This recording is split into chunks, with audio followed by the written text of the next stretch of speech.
Jeans اگر defective ہوں یا جس میں ہم کہتے ہیں میوٹیشنز ہوں اور وہ ایک پیرنٹ کیریئر ہو جسے اور دوسرا پیرنٹ بھی کیریئر ہو تو جب وہ دونوں ڈیفیکٹیو جینز ایک بچے میں آئیں گے تو وہ ڈس آرڈر ہوگا. اس کا ایگزامپل جو ہماری سوسائٹی میں بہت زیادہ پایا جاتا ہے وہ تھیلیسیمیا ہے. فار ایگزامپل جیسے تھیلیسیمیا مائنر جو کہتے ہیں اسے, اس کا مطلب کہ وہ والد یا والدہ کیریئر ہیں. اگر دو لوگ یعنی کہ والد و والدہ دونوں تھیلیسیمیا مائنر ہوں اور ان کے بچے میں 25% چانس ہو جاتا ہے کہ ان کو تھیلیسیمیا میجر ہوگا. میڈیکل سائنس یہ کہتی ہے کہ کزن میرج میں معذور بچے پیدا ہوتے ہیں, ٹھیک ہے نا, یہ آج کل ایک مشہور کیا ہوا ہے.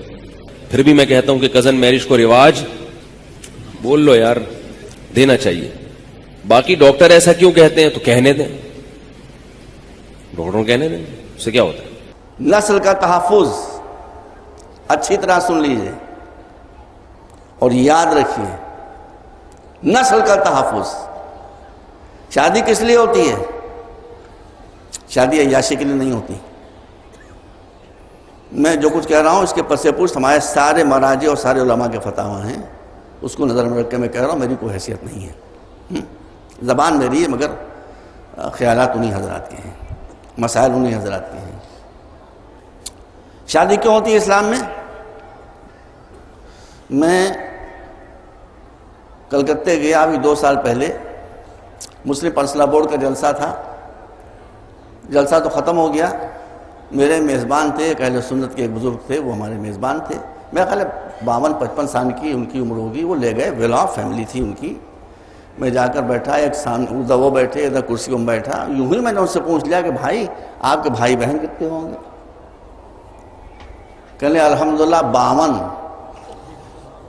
میں نے کہا واٹ ڈو مین؟ کہنے یس 52. 52 بھائی بہن.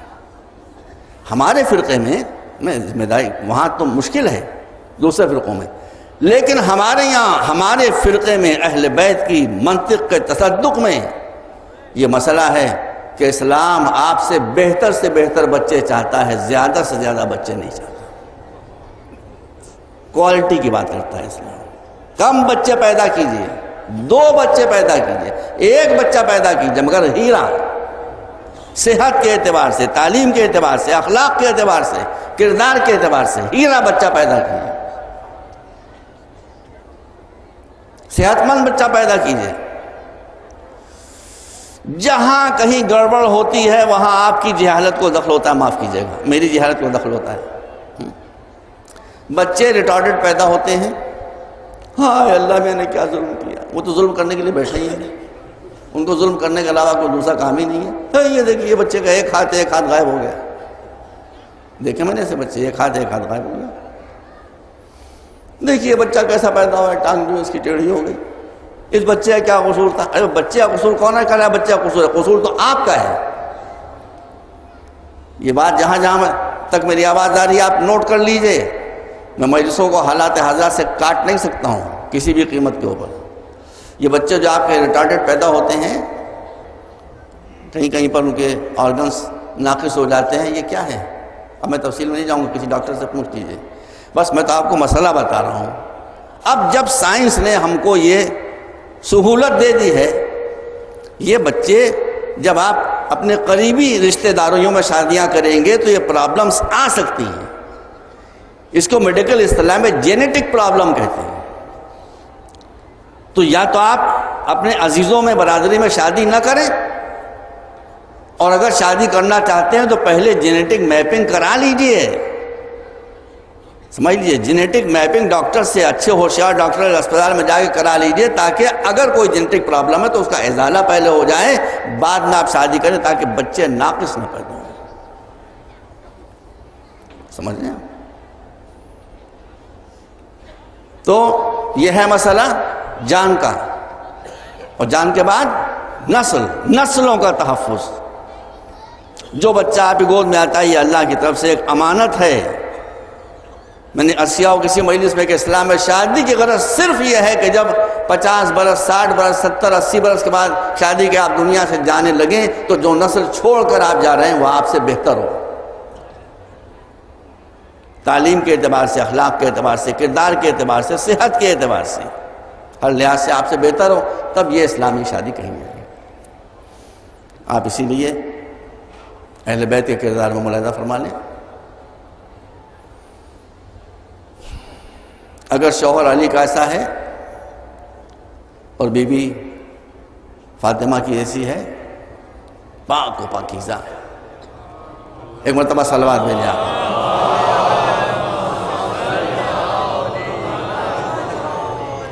پاک و پاکیزہ، صاف ستھری، تو بچے کیسے پیدا ہو رہے ہیں؟ بچے کیسے پیدا ہو رہے ہیں؟ بچے پھر پیدا ہو رہے ہیں. ایک بچہ پیدا ہوتا ہے حسن کی شکل میں، ایک بچہ پیدا ہوتا ہے حسین کی شکل میں. اے بھائی 5 انگلیاں برابر نہیں ہوتی. میرے بھی 3 لڑکے ہیں، تینوں ایک طرح کے نہیں ہیں. کسی کے بچے ایک طرح کے نہیں ہوتے، مگر بس یہ حسنین وہ ہیں کہ جو اگر مرتبے کے اعتبار سے ذرا بھی 19 اور 20 ہوتے تو ان میں سے جس کا مرتبہ زیادہ ہوتا اس کو جنت کا سردار بنایا جاتا، دوسرے کو نہ بنایا جاتا. بتائیے آپ، جب دونوں بھائیوں کو ایک ساتھ جنت کا سردار بنایا جا رہا ہے تو اس کا مطلب ہے کہ عصمت کے اعتبار سے، طہارت کے اعتبار سے، علم کے اعتبار سے، کردار کے اعتبار سے، شجاعت کے اعتبار سے دونوں بالکل ایک منزل کے اوپر.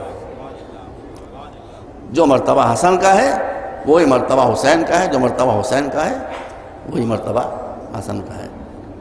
میں نے سوچا بھی نہیں تھا کہ میں اس منزل تک آ جاؤں گا، لیکن کچھ کنٹرول ادھر سے ہوتا ہے شاید. اب یہ حسن ہے، حسن کی شجاعت کو اگر آپ دیکھنا چاہیں، آپ کو معلوم نہیں ہے، آپ عباس کی شجاعت کو جانتے ہیں. بے شک میرا مولا بہت شجاع تھا، مگر حسن کی شجاعت بتاؤں آپ کو؟ نہج البلاغہ پڑھیے. جنگ جمل میں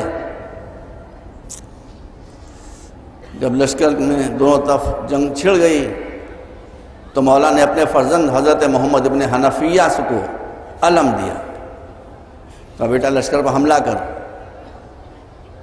بڑے بہادر تھے حضرت محمد ابن حنفیہ، بھائی معمولی بات تھوڑی، بڑے بہادر تھے، بڑے شجاع تھے. 2 قدم گھوڑے نے آگے بڑھائے تھے کہ تیروں کی بارش شروع ہو گئی.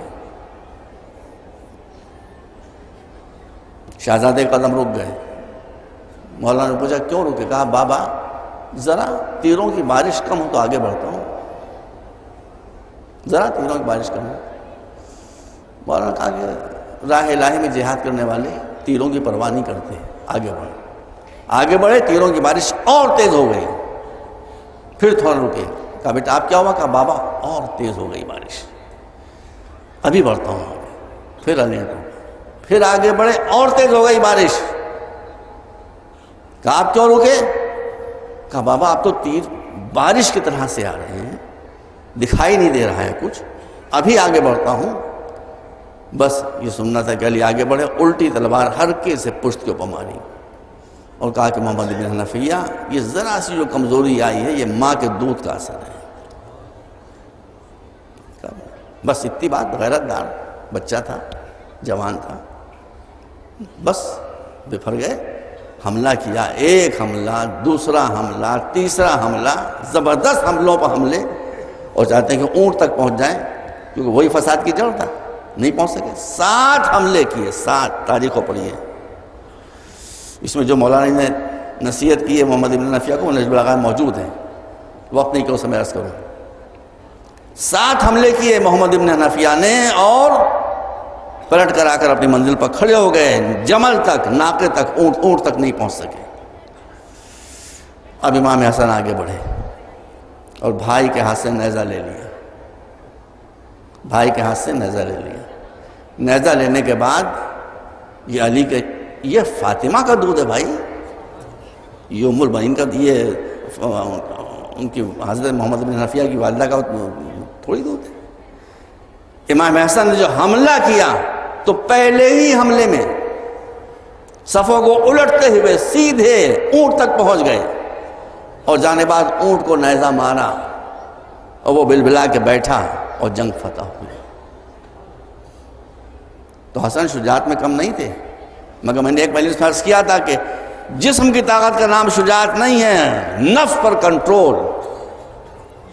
جو اتنا شجاع ہو، اگر وہ یہ دیکھے گا کہ مصلحت اس وقت یہ ہے کہ میں تلوار نہ کھینچوں اور سلو کر لوں، تو وہ مصلحت اسلام کے لیے سلو کرے گا، اپنی حکومت بچانے کے لیے معاذ اللہ سلو نہیں کرے گا.